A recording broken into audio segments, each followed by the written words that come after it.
Hey, je veux savoir qui a fait ça. Qui a écrit sur ce tableau? Un homme a été tué, notre principal suspect a disparu, c'est une affaire sérieuse. Daphné, regarde les vidéos de surveillance. Dis-moi qui a fait ça. Morgan Guillory, je suis le lieutenant Karadec, voici le lieutenant Osdil.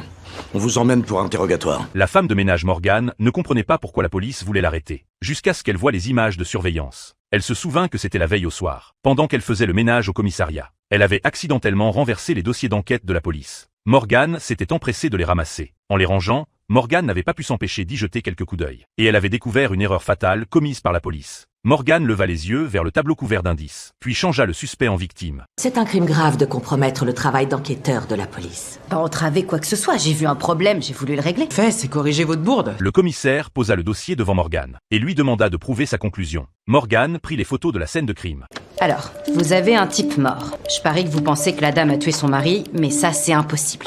Et pointa un détail crucial. Les tapis étaient parfaitement alignés. Tout était placé avec précision. Cela prouvait donc que le propriétaire souffrait d'un TOC sévère. Pourtant, dans une telle pièce, un rideau n'était pas attaché. C'est étrange, non? Vous allez pas me faire croire que la personne qui place méticuleusement ses coussins se fout que ses rideaux soient en vrac. Donc, la tâche a dû être utilisée pour autre chose. Puis Morgan pointa le pied de la chaise sur la photo. Il y avait quelques mèches de cheveux et des traces de colle dessus. Cela prouvait que quelqu'un avait attaché une personne avec la corde du rideau, puis l'avait fixée à la chaise avec du ruban adhésif. Comme il n'y a pas de traces sur les poignets du mari, bah ça veut dire que c'est pas lui qui était attaché. Donc, il y avait une troisième personne.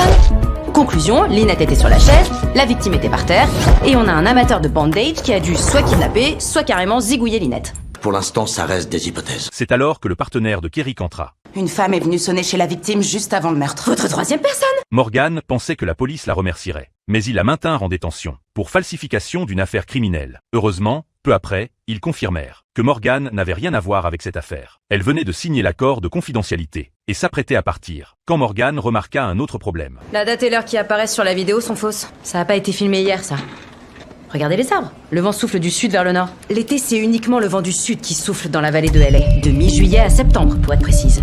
C'est à la fin de l'automne que le vent se met à souffler du nord, avec un pic en janvier. Cette vidéo remonte sans doute à plusieurs mois. Comment vous savez quelle est la direction du vent? Enfin, vous l'avez regardé, votre vidéo, ou... La police ne comprenait pas comment Morgan avait calculé la direction du vent. Morgan ne comprenait pas comment il était devenu policier. Morgan pointe à l'église dans la vidéo. Les églises sont tournées vers l'est. Aux alentours du 8e siècle, les prêtres ont commencé à orienter leurs églises vers l'est. Ils disaient que c'était pour rappeler l'architecture du temple de Jérusalem. Mais c'était sûrement aussi pour que le soleil les illumine pendant leur sermon, pour être nimbés d'une lueur divine et impressionner les fidèles. Alors, toutes les églises sont orientées vers l'est? Et le vent change pas de direction parfois? Les églises catholiques construites ici au